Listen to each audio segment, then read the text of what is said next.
Jamuria police station के तहत केंदा गांव में दिन के उजाले में ओसीपी से कोयला चुराकर गांव के विभिन्न स्थानों में बोरियों में रखा जा रहा है। फिर रात के अंधेरे में विक्की गाड़ियों से इस क्षेत्र में विभिन्न ईंट भट्टों में ये कोयला पहुंच रहा है।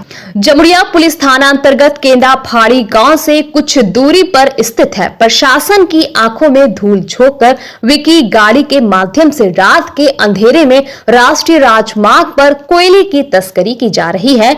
यहां सवाल उठता है, तो क्या प्रशासन इस मुद्दे से नजरें फेर रहा है या प्रशासन को जानकारी नहीं है?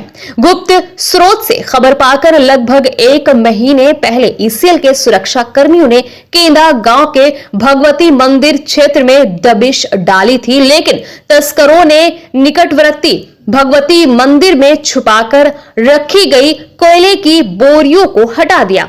जब ईसीएल के सुरक्षा कर्मियों द्वारा कोयले के बारे में सवाल किया गया तो उन्हें बताया गया कि ये शादी के आयोजन के लिए रखा गया है। यहाँ सवाल ये उठता है कि एक शादी के आयोजन के लिए इतने कोयले की आवश्यकता पड़ती है। इस घटना को लेकर प्रदेश की राजनीति में उबाल आ गया है। तो आइए son of Bengal news channel के माध्यम से जानेंगे कि बीजेपी और टीएमसी दोनों का क्या कहना है। কয়লা পেরিয়ে যাচ্ছে, এটা তো জনসমক্ষে রয়েছে, পাবলিক দেখছে, পুলিশ প্রশাসন দেখছে, ইসিএল আধিকারিক দেখছে, লোকাল স্তরে যারা রুলিং পার্টি নেতা তারা দেখছে, সিআই সাহেব দেখছে, সকলে দেখছে। কিন্তু আমি বলছি সকলে দেখার মাধ্যমে তাদের যে দায়িত্বটা রয়েছে সেই দায়িত্ব পালনটা কোথায় করছে ওনারা? তাহলে চলছে কি করে? এমন যারা চালাচ্ছে তারা তো সাধারণ মানুষ চালাচ্ছে। সাধারণ মানুষকে এই সাহস, এই প্রশ্রয় দিয়েছে কারা? এইটা প্রথমে বুঝতে হবে যে কী হারে কয়লা চালাচ্ছে। আপনারা দেখেছেন কিছুদিন আগে ধস নেমেছিল কেন্দা অঞ্চলে, তো সেখানে আমরা গিয়েছিলাম, সেখানে প্রশাসনের টনক নড়ানোর চেষ্টা করেছিলাম, কিন্তু তাতে কোনো ভ্রুক্ষেপ হয়নি। কেন? ওনারা রুলিং পার্টির মদতপুষ্ট। এখন ওয়েস্ট বেঙ্গলে যারা ইসিএল হোক, ফ্যাক্টরি হোক বা যে কোনো পুলিশ প্রশাসন হোক, তারা যারা রয়েছে তারা রুলিং পার্টির পরিচালনা হচ্ছে। তারা নিজের কোনো অধিকার নেই, যা রুলিং পার্টি বলছে তাই করছে। তাই তাদের এইখানে এখন যে ইয়েটা চলছে কয়লাগুলো, সেগুলো তাদেরই মদতে চলছে। দেখুন, বিক্রিতে করে যে কয়লাগুলো বেরোচ্ছে, সামান্য যে কয়লাগুলো বেরোচ্ছে সেগুলো হয়তো সারাদিনে হয়তো তারা সেই ওইখানে স্টক করছে, সেখানে হয়তো 3-4 গাড়ি ট্রাক আরে হচ্ছে, সেগুলো স্টক করার, সেগুলো সামান্য মাত্র লোক দেখানি, কিন্তু তার ভিতরে রাতের অন্ধকারে সেটা কি হচ্ছে সেটা পুলিশ প্রশাসন খবর রেখেছে, লোকাল স্তরের তৃণমূল নেতারা খবর রেখেছে। তারা যখন এই জিনিসটা আটকাতে পারছে না, তাদের ভাগাভাগি মারপিট হচ্ছে, তখনই তাদের এই জিনিসটা বেরিয়ে আসছে। তখনই আপনাদের মিডিয়ার মাধ্যমে আমরা শুনতে পাচ্ছি, দেখতে পাচ্ছি, এবং আমরা নিজেও গিয়ে একবার ভেরিফিকেশন ওখানে গিয়ে ভেরিফিকেশন করলাম, তো সেটা আমরা নিজের চোখেও দেখলাম। কিন্তু পুলিশ প্রশাসনকে বলার পর, ইসিএল আধিকারিকদের বলার পর কোনো লাভ হয়নি। দায়ী বলতে ফার্স্ট দায়ী হলো পুলিশ প্রশাসন এবং তাদের সাথে যে রুলিং পার্টিরা রয়েছে তারা। রুলিং পার্টির মদতপুষ্ট ছাড়া এই সকল 2 নম্বরই বেআইনি চলতে পারে না, এবং 2 নম্বরই চলছে যখন, সেটা দেখার পরে যখন বন্ধ করছে না, তখন পুলিশ প্রশাসন আর রুলিং যারা রয়েছে পার্টির নেতৃত্ব, তারা দুপক্ষই সমান দায়ী। পদক্ষেপ নেওয়া হয়েছে। আমরা যখন ওখানে ধস নেমেছিল, তখন লোক মারা গিয়েছিল, তখন আমরা গিয়েছিলাম ইসিএলকে, আমরা বলেছি, সব করেছি, তারপরও কোনো ইয়ে হয়নি। আমরা পুলিশ প্রশাসনকেও জানিয়েছি, তারপরও কোনো লাভ হয়নি। এবারে জানি না কোথায় গেলে আমরা পাবো। তো আমরা বলতে চাই যে এই যে দুর্নীতি, এই দুর্নীতি একমাত্র মানুষই বন্ধ করতে পারে। একমাত্র এই যে সরকার চলছে, সেই সরকারকে বিদায় দিয়ে এই দুর্নীতি আমরা একমাত্র আটকাতে পারি। তাছাড়া পুলিশ প্রশাসন কোনো কাজের অকম্যের ঢেকি। এখন ঘোষ, জামুরিয়া মন্ডল 2 এর বিজেপির মন্ডল প্রেসিডেন্ট। বহুবার প্রশাসনকে বলা হয়েছে, ইসিএল আধিকারিকদের বলা হয়েছে, সিআইএসএফকে বলা হয়েছে। সিআইএসএফ আর ইসিএল আধিকারিক বা সিকিউরিটি ইনচার্জ যারা আছে ইসিএলের, তারা প্যাক্ট।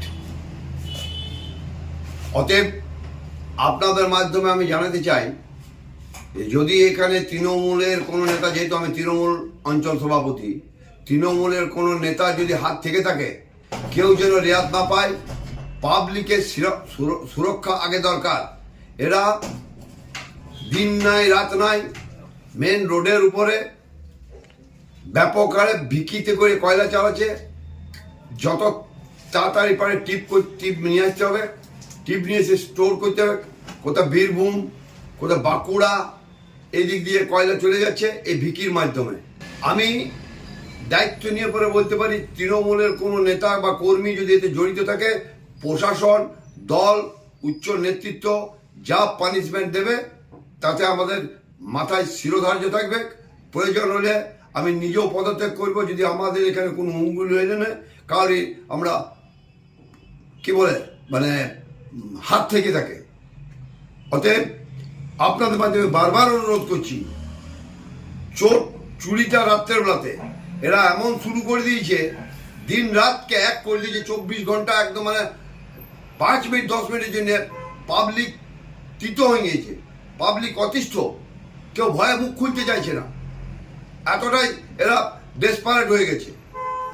ম্যাক্সিমাম আমার মনে হয় এইগুলো যদি এক জায়গাতে স্টোর করা হয় তাহলে ডেলি 2 থেকে 3 ট্রলি ট্রাক কয়লা কোথাও স্টোর করে বেরিয়ে যাচ্ছে, মানে কার মদতে যাচ্ছে এটা বলতে পারবো না, এটা আমি জানিও না। তবে হ্যাঁ, সিআইএসএফ এখানে জড়িত আছে, ইসিএল আধিকারিক এবং সিকিউরিটি ইনচার্জ যারা আছে, ইসিএল এর আধিকারিক, ইসিএল এর যারা সিকিউরিটি ইনচার্জ, তারা নিশ্চয়ই জড়িত আছে। তাবিন রাত্রেবেলাতে নামছে মাইন্সে, সেখানে পুলিশে আমাদের সিআইএসএফ বা কি নাম সিকিউরিটি ইনচার্জ এরা যদি না থাকে তাহলে এটা ইসিএল দায়বদ্ধতা। আমি ইসিএলকে বলবো যে এটাকে যদি না এটা ইয়ে হয়, অদূরে কোনোদিন যদি কোনো ভবিষ্যতে কোনো ফ্যাটাল হয়ে যায়, দায়ী থাকবে ECL, CISF, security guard. Biju ভালো নাম সন্দীপ ব্যানার্জি, আমি কেনা অঞ্চল প্রেসিডেंट। सन ऑफ बंगाल के माध्यम से हर खबर आप तक सबसे पहले पहुंचाई जाती है। सन ऑफ बंगाल जहां यूट्यूब, फेसबुक और वेबसाइट हर जगह पे है। हमारे यूट्यूब पे आप देखिए सन ऑफ बंगाल की खबरें। इसके अलावा सब्सक्राइब कीजिए, फेसबुक पे जाइए, फेसबुक पेज को फॉलो कीजिए। इसके अलावा हमारे वेबसाइट पर भी जाकर आप देख सकते हैं हर तरह की खबरें सबसे पहले। जी हाँ, हमारा वेबसाइट है www.sonofbengal.in। धन्यवाद।